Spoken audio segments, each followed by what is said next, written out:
So if you guys checked out my last video where I talked about all the UAW workers getting fired by Stellantis, it's around like 3,000 of them. Stellantis claimed that the reason why they had to fire all these people was because of CARB in California in particular. Now, I do not buy this excuse because it doesn't make any sense. Because what if I told you that there's really is no models left in Jeep that has a Hemi in it? Really, every model of Jeep has either a Hurricane, a Pentastar, or some global small engine. How is it California's fault they can't meet certain emission standards or certain fuel standards? So after the intro, we're going to see whether or not Stellantis is lying or they got to fire everybody for the UAW contract.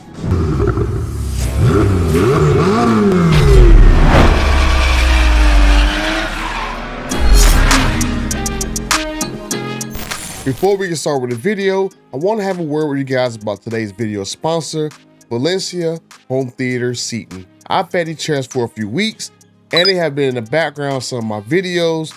I just had the lights turned down and you couldn't see them. But when I tell you guys that these are the most comfortable and soft chairs I ever sat in, you know I'm not BSing. I spend a lot of time sitting and researching for every single video that I make. And I mean a lot of time sitting if my computer chair is any indication. So in order to make every video, I try to do my research in the most comfortable way possible. And I can tell you guys that hands down, it is in these chairs. Now these chairs are a roll of two. So 2 big boxes came to my house and it literally took minutes to get them together. Just snap the back of the chair into the base and that's basically it. No screwdriver, wrenches, nothing. Just snap the chairs together, plug them in, and I was ready to go. Now my 4-year-old son usually does not stay in the room with me when I'm filming my videos because he normally doesn't like the older chairs. They're already in the room.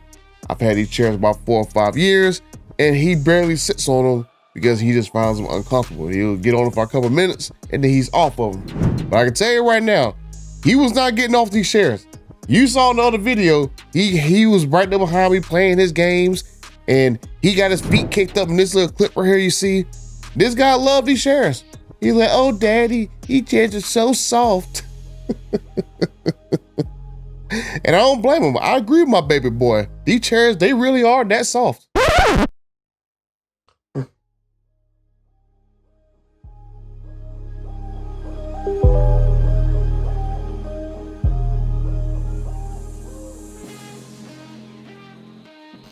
The matte Napa leather is so soft that it caresses my body oh so well.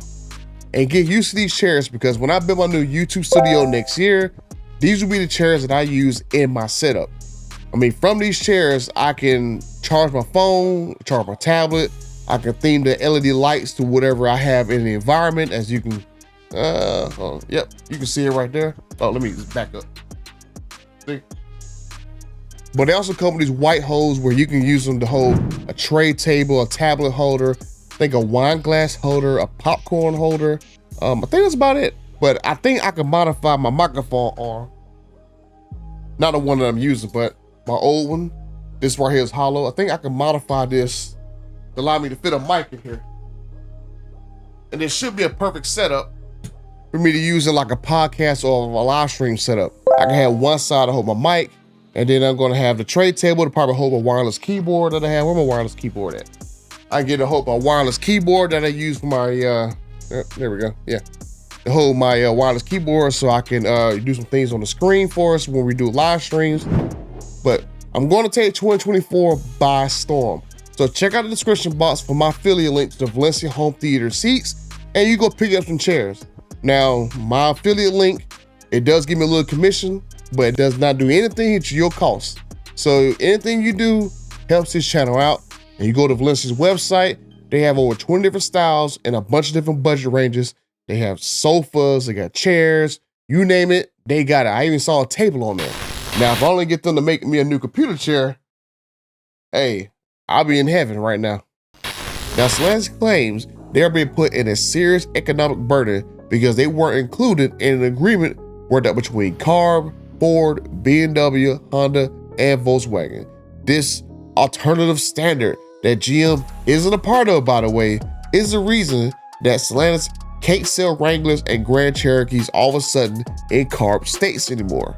Which is funny considering that there is no more evil Hemi engines in those vehicles other than the Wrangler 392, which you would think would be the only vehicle out of the several trims that can't be sold in CARB states. But if trucks and SUVs are held to a lower emission standard than passenger cars, wouldn't that mean that Stellantis should have held back sales of literally every Dodge vehicle from CARB states with a Hemi engine in it? Shouldn't all RT, Scat Pack, Hellcat, Red Eyes, Superstock, and Demon 170s be banned from CARB states? Oh, you know what? That's right. They're just different. You still have the Grand Wagoneer, the Gladiator, all the Ram trucks, and the Durango that still have no problem being sold in CARB states. The only vehicle I heard this year to have a CARB and a non-CARB compliant version was the Ram TRX. Now, I haven't heard of a Ram Tradesman CARB version the last time I checked. I don't think it's CARB's fault. I think it is Stellantis' fault because people are starting to wake up and lose interest in these vehicles because they simply cost too much. Now, before people in general stopped buying cars less this year, the Grand Cherokee and the Wrangler were already losing sales every single year. Ever since Stellantis was formed in 2021, a lot of models have been losing sales, and the most obvious reason is because they've been jacking up the vehicle prices to pay for the billions of dollars that they are investing in EVs. The TRX went up $25,000 in 3 years. A base Wrangler, after taxes and destination charges, is over $40,000 with 0 options. A Grand Cherokee isn't that much better on pricing, but I believe they pulled these vehicles out of CARB simply because they aren't bringing in the margins that they want them to bring in. I've said this in other videos that Stellantis is changing to a high margin, low volume sales company, and they will use software locks on options to increase their margins again. If the past was about increasing margins by moving customers north in hardware and trim levels, our future is about offering customers software-based services.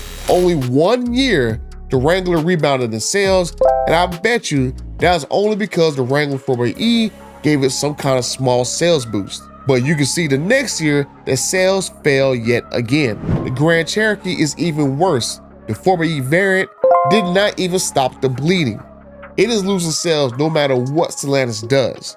If the Wrangler 4xe was the best-selling plug-in hybrid in the US, that means that every other plug-in hybrid in the US was doing worse than the Jeep Wrangler 4xe. And people want to say the EVs are taking over in 2024. Or maybe it's just the UAW's new contract that is to blame. Stellantis needs to cut costs somewhere to offset the increased money that the workers are going to make now.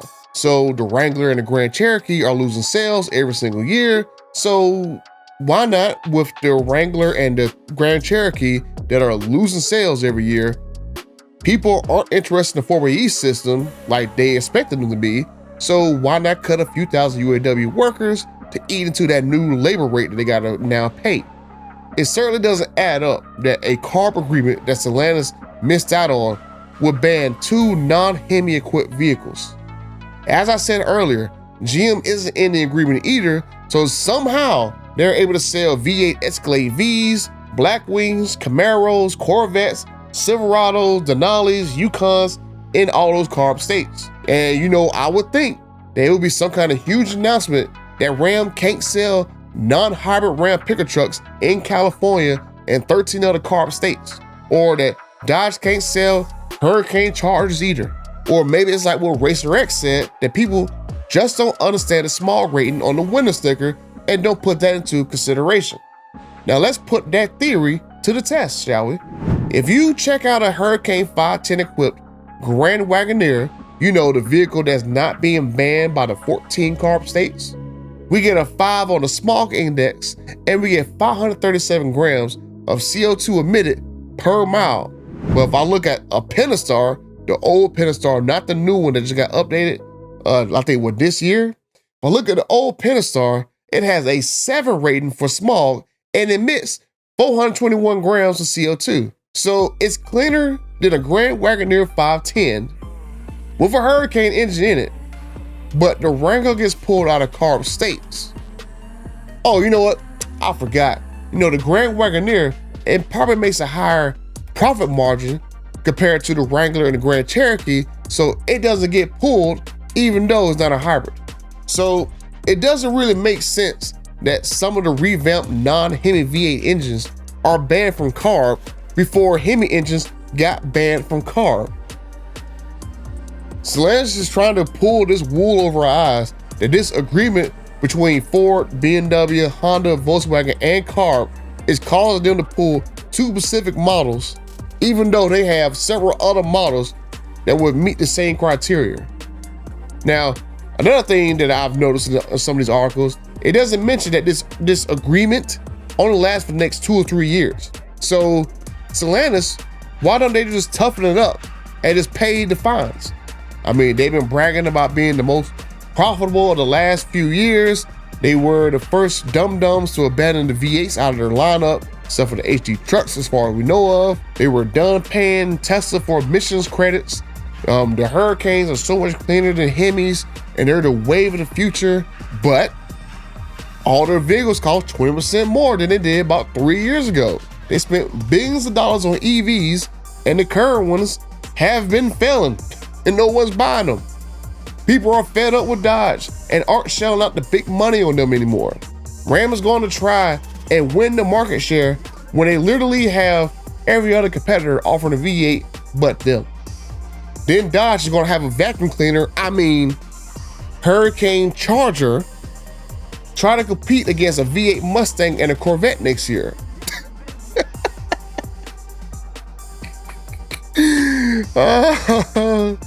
A Dodge vacuum cleaner, I'm freaking stupid. But let me know what you guys think. Did the Wrangler and the Grand Cherokee get pulled because Stellantis was left out of some backdoor agreement that GM is still not a part of? And that's why they can't sell the Wrangler and the Grand Cherokee? Is that the only reasons why? Or was it the UAW's historic new contract and they had to lay off a few thousand people? Or is it just the Pentastar engine, its emissions is so bad that they had to be pulled even though they're just as clean or cleaner than some of the Hurricane engines?